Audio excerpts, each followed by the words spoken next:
আমাদের আজকের রেসিপি আলু পটল দিয়ে ইলিশ মাছের ঝোল। ইলিশ মাছগুলো আমি কেটে বেছে ধুয়ে পরিষ্কার করে তেল হলুদ লবণ মাখিয়ে নিয়েছি। এখন রান্নার জন্য আমি চুলায় চলে যাব।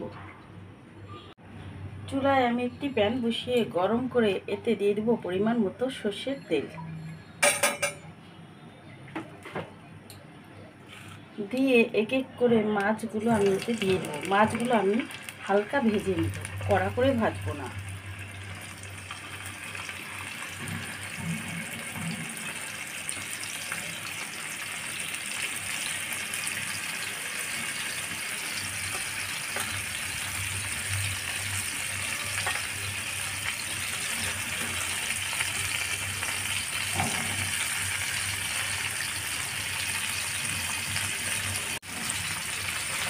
মাছগুলি আমি হালকা এপিস ওপিস করে শুধু ভেজে তুলে নেব।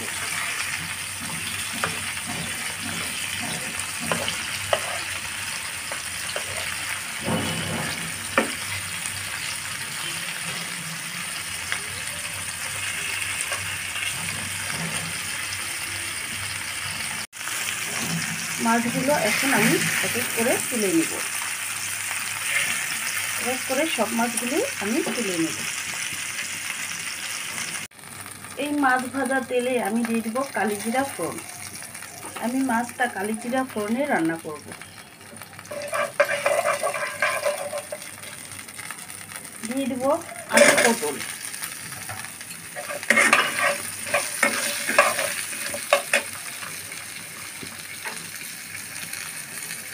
দিয়ে দেবো পরিমাণ মতো লবণ।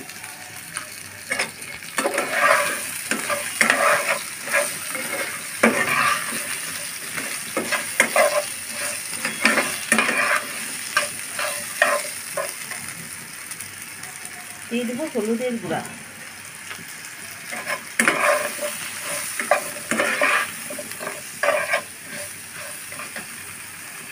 দিয়ে দেবো মরিচের গুঁড়া।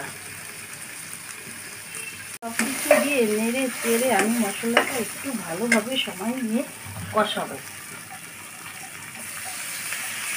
মশলাটা যাতে পুড়ে না যায় সেই জন্য আমি এখানে একটু জল দিয়ে দিলাম।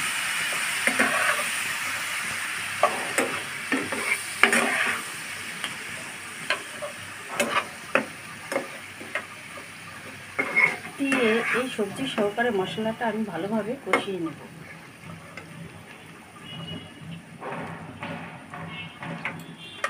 বন্ধুরা, মশলাটা যত ভালোভাবে কষানো হবে ইলিশ মাছের ঝোলের স্বাদ তত বেশি ভালো হবে।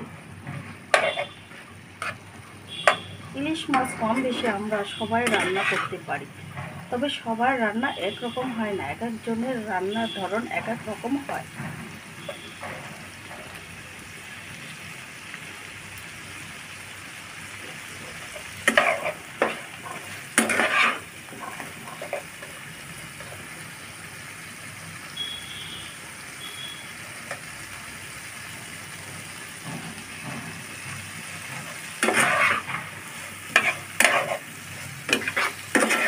দেখুন বন্ধুরা, মশলাটা আমি ভালোভাবে কষিয়ে নিয়েছি। আলু পটলে ভালোভাবে ভাজা হয়ে গিয়েছে।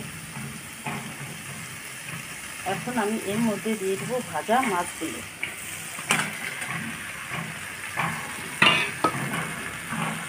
মাছগুলো দিয়ে এর মধ্যে আমি দিয়ে দেবো ঝোলের জন্য জল।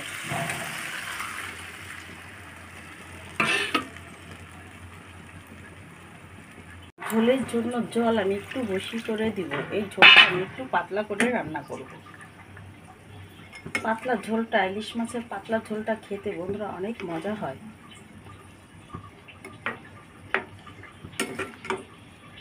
দিয়ে আমি একটু জাল দিয়ে ভালোভাবে ফুটিয়ে নিব।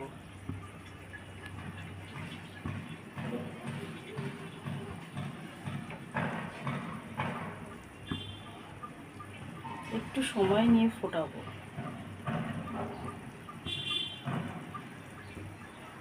দেখুন বন্ধুরা, ঝোলটা প্রায় ফুটে এসেছে।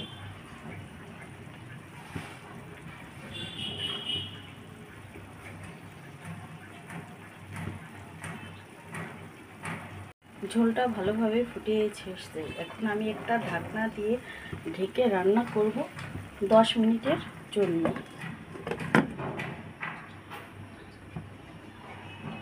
ফিরে আসবো আমরা 10 মিনিট পর।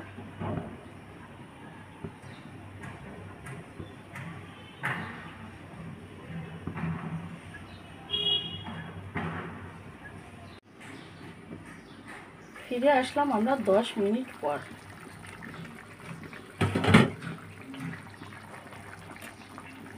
দেখুন বন্ধুরা, ঝোলের কালারটা কি সুন্দর এসেছে। আলু পটল সুন্দরভাবে গলে গিয়েছে। আমাদের আলু পটল দিয়ে ইলিশ মাছের ঝোল রান্নাটা কমপ্লিট।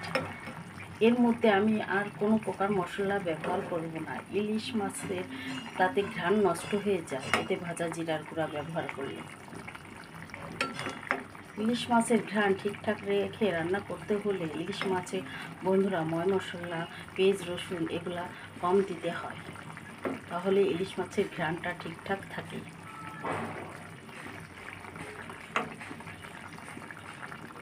হয়ে গেল আমাদের আলু পটল দিয়ে ইলিশ মাছের পাতলা ঝোল। এখন আমি চুলাটা অফ করে দেব।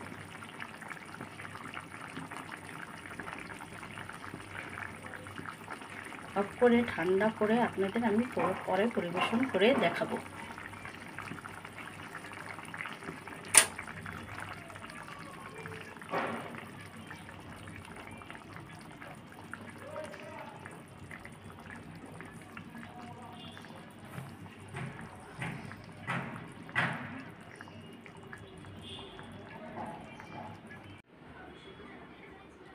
তৈরি হয়ে গেল আমাদের মজাদার আলু পটল দিয়ে ইলিশ মাছের ঝোল।